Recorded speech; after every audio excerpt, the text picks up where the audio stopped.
সন্তানকে সমস্ত বিপদ থেকে প্রোটেক্ট করবেন কিভাবে? এখন অনেকেরই সন্তান বাইরে পড়াশোনা করতে যায়। আর যারা বাইরে পড়াশোনা করতে যায়ও না, তারা স্কুল কলেজে গেলে বাবা-মাদের উৎকণ্ঠার আর শেষ থাকে না।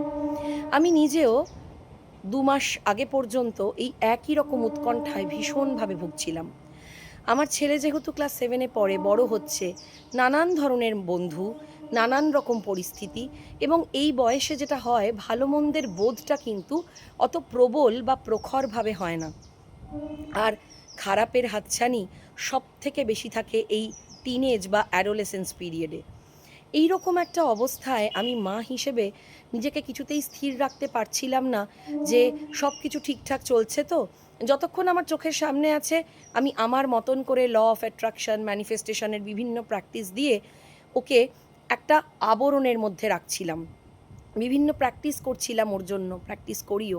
কিন্তু যখন আমার চোখের বাইরে চলে যাচ্ছে, তখন আমি পরিস্থিতিকে কন্ট্রোল করব কী করে? এরকম নানান রকম ভাবনা নিয়ে আমি প্রচণ্ড একটা উৎকণ্ঠা এবং অ্যাংজাইটির মধ্যে চলে যাচ্ছিলাম। এবং আমি যেহেতু ল অফ অ্যাট্রাকশন প্র্যাকটিস করি, আমি বুঝতে পারছিলাম যে আমি যত বেশি অ্যাংজাইটি প্রকাশ করছি ওর জন্য, যত বেশি উৎকণ্ঠিত হচ্ছি, তত কিন্তু আমি চাই বা না চাই নেগেটিভ এনার্জি ওর জন্য প্রেরণ করছি, ওর দিকে পাঠাচ্ছি। ফলে ও অদ্ভুতভাবে কিন্তু নেগেটিভ প্যাটার্নের মধ্যেই আবদ্ধ হবে। তাহলে এরকমভাবে উৎকণ্ঠিত হয়ে কিন্তু আমি কোনো প্রবলেম সলিউশন করতে পারবো না। আমাকে এর জন্য অন্য কোনো ম্যাজিক্যাল উপায় বার করতে হবে। এবং আপনি ভীষণ মন থেকে যখন কোনো কিছু চান, যখন কোনো উত্তর খুঁজে পেতে চান, তখন গোটা ব্রহ্মাণ্ড কিন্তু সেই উত্তর দেওয়ার জন্য আপনাকে আপনার দিকে নানান রকম জিনিসপত্র পাঠাতে থাকে। প্রয়োজন শুধু একটু অ্যাওয়ারনেস, একটু সচেতনতা এবং দেখার, বোঝার, শোনার চোখ। এবং মোটামুটি এরকম একটা ধরুন ২ সপ্তাহের যখন পিরিয়ড আমার যাচ্ছে, আমি বুঝতে পারছি যে আমি যেটা করছি সেটা ঠিক করছি না। অথচ আমার মায়ের মনও বুঝতে চাইছে না। ভীষণভাবে সে চাইছে তার সন্তানকে প্রোটেক্ট করতে, যে কোনো পরিস্থিতিতেই যেন সে ভালো মন্দের বোধটা নিয়ে এগোতে পারে। সে এমন একটা পরিস্থিতির মধ্যে যেন থাকে যাতে সে কখনোই কোনো বিপদে না পড়ে। বিপদে পড়ার আগেই যেন সে বেঁচে বেরিয়ে আসতে পারে। ঠিক সেই সময় একটা অদ্ভুত কনসেপ্ট জানলাম। কনসেপ্টটা আগেও জেনেছিলাম বিকে শিবানীর ভিডিও থেকে, কিন্তু তখন অতটা আমল দিইনি। পরে যখন খুব মনোযোগ দিয়ে পড়লাম, তখন দেখলাম আমরা প্রত্যেকেই জানি এনার্জি ওয়াইজ এবং ইমোশন ওয়াইজ আমরা প্রত্যেকে কানেক্টেড। আমি যত উৎকণ্ঠিত হচ্ছিলাম, যত অ্যাংশাস হচ্ছিলাম, তত আমি বাচ্চার দিকে নেগেটিভ এনার্জি প্রেরণ করছিলাম। ভুলভাল কারোর সঙ্গে মিশছে না তো, ভুলভাল কিছু খেয়ে নিল না তো, কারোর টিফিন আবার খেয়ে নিয়ে শরীর খারাপ হলো না তো, টিচারের কথা শুনলো তো, ঠিকঠাক মতন লিখে আনলো তো, অবাধ্য হয়ে গেল না তো। এই রকম বিভিন্ন নেগেটিভ কথাবার্তা যখন আমি ওর সম্বন্ধে ভাবছি, তার মানে আমি নেগেটিভ এনার্জি ওর দিকে প্রেরণ করছি।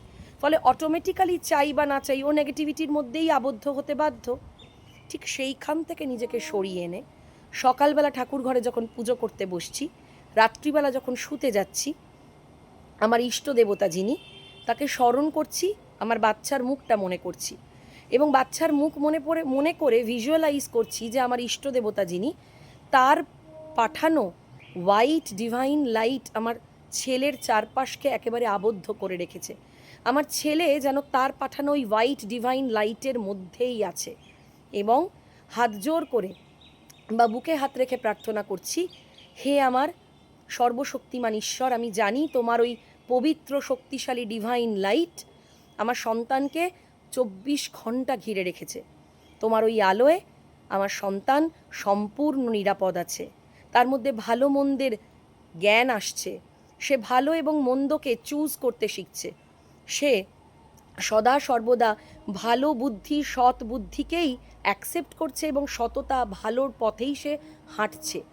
তার দায়িত্ববোধ প্রখর হচ্ছে, সে ভীষণ বুদ্ধিমান হচ্ছে, সে ভীষণভাবে সবার সাপোর্ট, ভালোবাসা এবং ব্লেসিংস ও কেয়ার পাচ্ছে।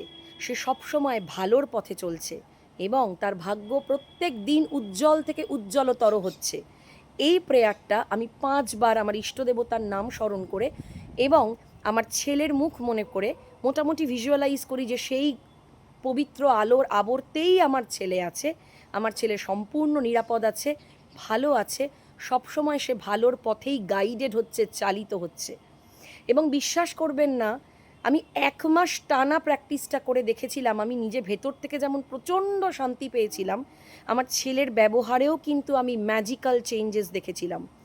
মাঝখানে অবাধ্য হয়ে যাচ্ছিল, কথা শুনছিল না, খুব রুডলি উত্তর দিচ্ছিল, ভুলভাল কিছু কাজকর্মও করছিল, স্কুল থেকে খবরও পাচ্ছিলাম, সেগুলো কিন্তু জাস্ট ম্যাজিকের মতো নিয়ন্ত্রণ হতে শুরু করলো। আমার ছেলে কিন্তু বোঝালে বুঝতে শুরু করলো, ঠান্ডা মাথা হতে শুরু করলো, এবং এখন কিন্তু পরিস্থিতি একেবারেই আন্ডার কন্ট্রোল। আমি যতদিন বাঁচবো আমার সন্তানের জন্য আমি এই প্রেয়ার কিন্তু সারা জীবন চালিয়ে যাব। আমার ছেলে আমার থেকে যত দূরেই থাক, কর্মসূত্রে, কাজের সূত্রে, পড়াশোনার সূত্রে, যে কোনো সূত্রেই দূরে থাক, দূরে তো থাকতেই হবে, আমি মা হিসেবে সব সময় এই পজিটিভ প্রেয়ারটা আমার ছেলেকে যদি পাঠাতে পারি, আমার ছেলে সম্পূর্ণ নিরাপদে, আনন্দে, সুখে, শান্তিতে, সমৃদ্ধিতে ভরে উঠবে। তাই আপনারা যারা মায়েরা এই ভিডিওটা দেখছেন, তারা কিন্তু প্লিজ উৎকণ্ঠা না বন্ধ করে এই প্রেয়ারটা আজ থেকেই শুরু করুন। রোজ করুন, মিনিমাম 1 মাস করুন, অদ্ভুত মিরাকিউলাস ম্যাজিক্যাল রেজাল্ট পাবেন। আমার কমেন্টে এসে জানাবেন কি কত তাড়াতাড়ি, কত দুর্দান্তভাবে আপনাদের সন্তানদের পরিস্থিতিও চেঞ্জ হয়েছে। খুব ভালো থাকুন। আশা করি খুব তাড়াতাড়ি এরকম খুব কাজের একটা ভিডিও নিয়ে, ল অফ অ্যাট্রাকশন, ম্যানিফেস্টেশন সম্বন্ধে আরও অনেক কথা নিয়ে আমি খুব তাড়াতাড়ি আসতে পারবো। পার্সোনাল কনসালটেন্সির জন্য যোগাযোগ করুন 9231770676 এই নাম্বারে। খুব ভালো থাকুন।